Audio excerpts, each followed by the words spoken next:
জানি না ধরো। আমরা দেখলাম যে আপনারা সুন্দরবনের জঙ্গলের ভিতরে একটা গাছকে পুজো দিলেন। বিশেষত্ব হলো আমরা ম্যানগ্রোভের কাজ করি। এবার ম্যানগ্রোভ আমাদের প্রকৃতির পক্ষে, ম্যানগ্রোভ আমাদের মানে একদম অ্যাকচুয়ালি ম্যানগ্রোভ না হলে আমরা প্রকৃতি বাঁচি না। এই প্রকৃতিতে আমাদের ঝড় বন্যা, আমরা একদম সুন্দরবনের একদম শেষ প্রান্তে লাগোয়া মানুষ আমরা বাস করি। আমাদের জঙ্গল আর আমাদের বাড়ি পাশাপাশি। আমরা এই প্রকৃতি রক্ষার জন্য আমরা এই সুন্দরবনে মানুষ, আমরা সমস্ত মহিলারা একত্র মিলে আমরা চারা গাছ রোপণ করি। আমরা নিজেরাই চারা তৈরি করি, আমরা নিজেরাই চারা লাগাই।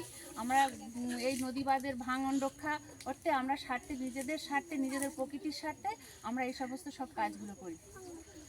আমরা দেখলাম যে আজকে মূর্তি বজের বদলে ম্যানগ্রোভের চারা আপনারা পুজো দিলেন, সেই বিষয়ে আমরা মা বনবিবিকে মা মনে করি। আমরা দীর্ঘস্থায়ী সারা জন্ম দেখে এসেছি, আমার বাপ কাকারা ঠাকুরদারা মা বনবিবি জঙ্গলে পূজা করতেন।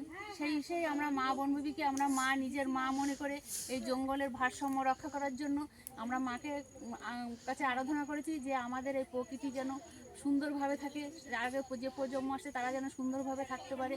তার জন্য আমরা ম্যানগ্রোভের চারা বসাই। এর জন্য আমাকে মাকে আরাধনা নিয়ে আমরা এই কাজটা শুরু করছি। আমার নাম শিখা মল্লিক।